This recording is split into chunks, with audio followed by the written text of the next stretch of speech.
दोस्तों नमस्कार। आज एक बहुत बड़ा अपडेट अभी अभी आया है तो मैंने सोचा कि आप लोगों को इसके बारे में जानकारी दे दूं। तो दोस्तों अपडेट ऐसा है कि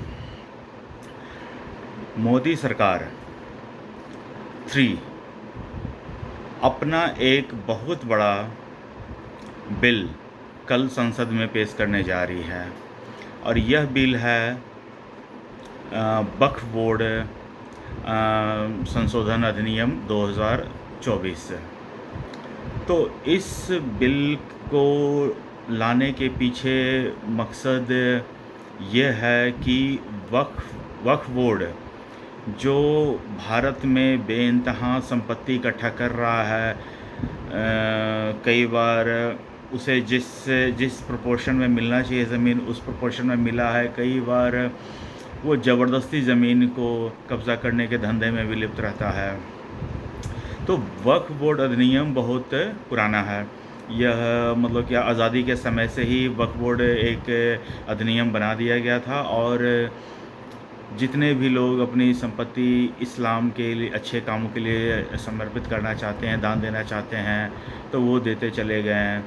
और बाद में इसमें बहुत कांग्रेस की गवर्नमेंट थी तो उन्होंने बहुत सारे इसमें संशोधन भी किए और इनको असीमित शक्तियाँ दे दी गई।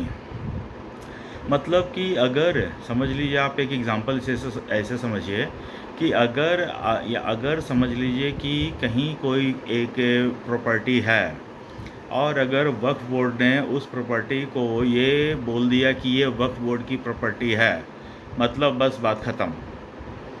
उसके अलावा फिर उस प्रॉपर्टी का मालिक कौन है, क्या वो कहीं अपील कर सकता है? अपील करने का अधिकार है।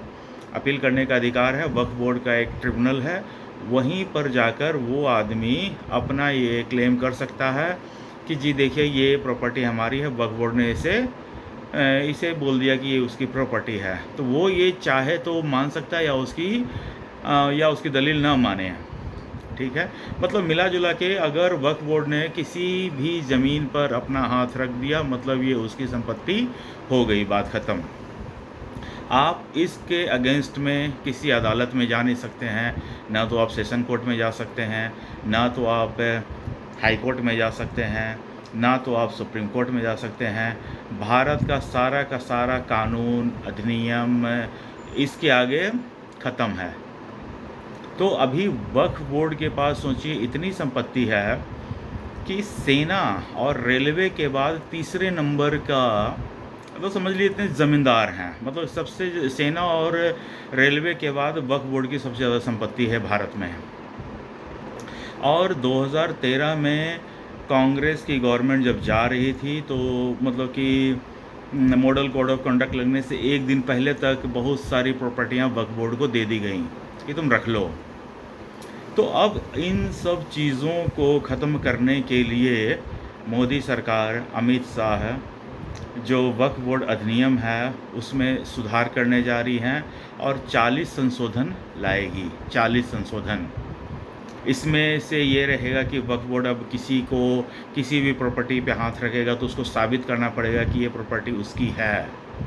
पहले क्या होता था कि पहले आम आदमी को, जनता को साबित करना होता था कि ये उसकी प्रॉपर्टी है, यहाँ जाए वहाँ जाए। और वक्फ बोर्ड का जो स्ट्रक्चर है उसको उसके संगठन में बदलाव किया जाएगा और उसको एक गवर्नमेंट बॉडी के रूप में, मतलब कि उसका जांच पड़ताल किया जाएगा और जितने भी वक्फ ने संपत्ति इकट्ठा की हैं उनका फ्रेश तरह से, मतलब कि जांच पड़ताल की जाए कि आपने कितनी संपत्ति वैध है और कितनी संपत्ति अवैध आपने इकट्ठा करी हैं। तो ये सब चीज़ों को लेकर कल मोदी सरकार एक वक्फ बोर्ड अधिनियम बिल 2024 ला रही है और इसमें टोटल 40 संशोधन, 40 अमेंडमेंट्स करने जा रही हैं। और आप सबको तो पता ही है कि ये आएगा तो देश में फिर एक तरह का बहस छिड़ जाएगा।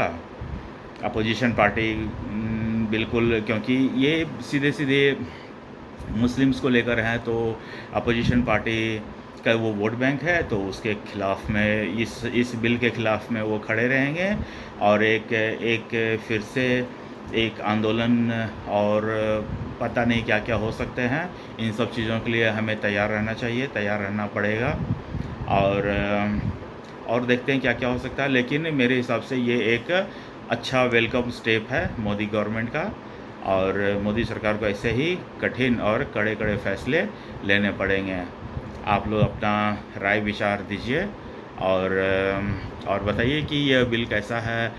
अमित शाह मोदी सरकार सही कर रहा नहीं कर रहा है। और इस वीडियो को शेयर कीजिए, लाइक कीजिए, और हो सके तो मेरा चैनल को सब्सक्राइब भी कीजिए। धन्यवाद।